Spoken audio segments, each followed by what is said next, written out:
आज आपण पंजाबी स्टाईल राजमा चावल बनवणार. जसं आपलं वरण भात तसं यांचा राजमा चावल. चला मग आपण बघूया. हे रात्रभर मी सोक करून ठेवलेले राजमा आहेत. त्याचबरोबर मी घेतले आहेत 2 मिडियम साईजचे कांदे, 3 टमॅटो, आल्या लसणाची पेस्ट, तेजपत्ता, मोठी इलायची, जिरं आणि दालचिनी. इथे मी घरात लाल तिखट घेतला आहे, लाल मसाला घेतला आहे, थोडीशी धने पावडर, गरम मसाला आणि हळद. हे छोटे छोटे चमचे घेतलेले आहे.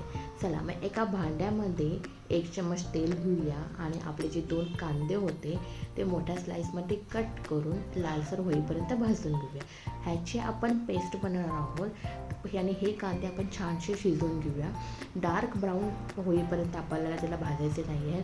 नॉर्मल जसे आपण भाजी बनवताना करून घेतो ना तसंच आपल्याला ह्यांना भाजून घ्यायचं आहे आणि मिक्सरला लावून घ्यायचं आहे. त्याला मग एका साईडला आपण आपली टमॅटो आहे तोपर्यंत त्याची प्युरी बनवूया, त्याची पेस्ट करून घेऊया. आपला कांदा एकीकडे शिजतो आहे आणि इथे आपले जे 3 टमॅटो होते त्याचीसुद्धा आपण पेस्ट करून घेणार आहोत.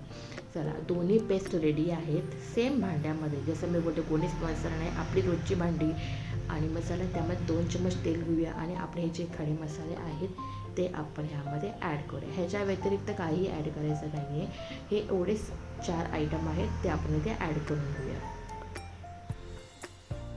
जिरं तडतडायला लागलं की त्याच्यानंतर आपली आलं लसणाची पेस्ट आहे जी नेहमी रेडी असते आपल्याकडे, ती छानशी आपण ह्याच्यामध्ये परतून घेऊया. जो ह्याला एक उग्र वास येतो ना तो जाईपर्यंत छानशी आपण ह्याच्यामध्ये मिक्स करून घेऊया.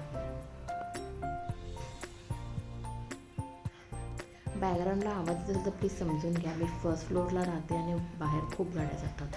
आपली जी टमॅटोची प्युरी होती ती रेडी, ती आपण ह्याच्यामध्ये आता छानशी शिजवून घेऊया. आपण नेहमी जसं वाटप बनवताना मोस्टली कांदे टमॅटोसुद्धा भाजून घेतो किंवा खोबरंसुद्धा यूज करतो, पण ह्याच्यामध्ये आपण खोबऱ्याचा वापर करणार नाही आहोत. आणि आपली जी टमॅटोची पेस्ट आहे ही छानशी आपण शिजवून घेऊया आणि आपले जे लाल तिखट आहे आपण ह्यामध्ये मिक्स करून घेऊया.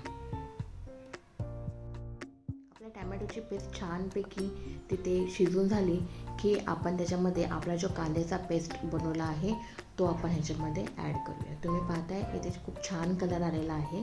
आता हा जो आपला कांदा आहे, तुम्ही मला लाल का दिसतोय, पांढरा का दिसत नाही ना, ते ऑनियन कलर का दिसत नाही आहे, तर टॅमॅटोच्या पेस्टच्यावरच मी कांदे लावले होते मिक्सरला, त्यामुळे त्याचा कलर असा आहे. नाहीतर बऱ्याच लोकांना गैरसमज होईल आणि असे बरेच टिप्पणी करणारे लोक या जगात आहेत, तर मग त्याचा कलर असा असल्या कारणाने मी तुम्हाला स्पष्टीकरण दिलं. चला मग हे छानपैकी मिक्स होऊ देऊया आणि शिजू देऊया. तुम्ही पाहताय गाजरचा हलवा दिसतोय ना, पण नाही, टॅमॅटोची पेस्ट आहे आणि कांद्याची पेस्ट आहे.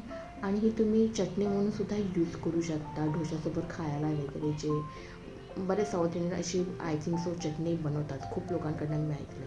आणि हे आपले याचे राजमा आपण एक 3 ते 4 विसलमधून शिजवून घेतलेले आहेत, ते आता पाण्यासकट ह्याच्यामध्ये ॲड करून घेऊया.